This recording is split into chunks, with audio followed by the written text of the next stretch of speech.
Let's talk about the testosterone lab ranges and how it's used to diagnose people. Historically speaking, people are diagnosed with low testosterone based on the parameters of falling outside of what a normal lab range is. A low testosterone diagnosis is pretty much a statistical diagnosis.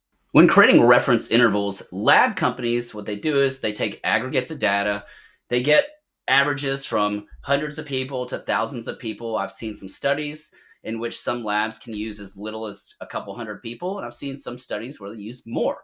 And what they do, they get an aggregation of data, and they keep the middle 95% of people. So what they do is if they have 2.5% of the outliers on the top are shaved off, then 2.5% of the outliers on the bottom are shaved off. And what you find in the middle 95%, is what they keep. I've also seen where they'll only shave off the top 5%, or they'll only shave off the bottom 5%. But typically, it's usually they keep the middle 95%. One of the big problems about this is the fact that this is a statistical diagnosis.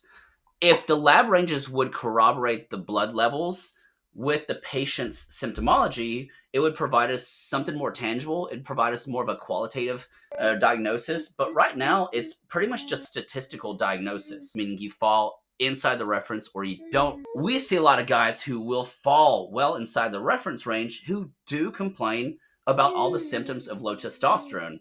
And by having a statistical diagnosis only, there's probably thousands of men who are walking around with all the symptoms, but they're completely being overlooked. A big thing we really have to take into consideration is what we determine as healthy, because the term healthy is, well, quite frankly, it's a relative term. So even if you use people in the decision making of creating reference intervals who are otherwise deemed healthy, it doesn't necessarily mean they're free of some kind of evolving underlying diagnosis. Doesn't mean they have the absence of a subclinical thing going on. But the thing I really want to dial home is that, especially in terms of the HRT world, in terms of our testosterone levels, is that if the reference interval does reflect a quote unquote healthy population, but this healthy population lives the lives the American lifestyle in which, they're eating a poor diet, they're not exercising, not getting adequate sunlight, not getting adequate sleep, they're working 40, 60 hours a week, they're completely sedentary,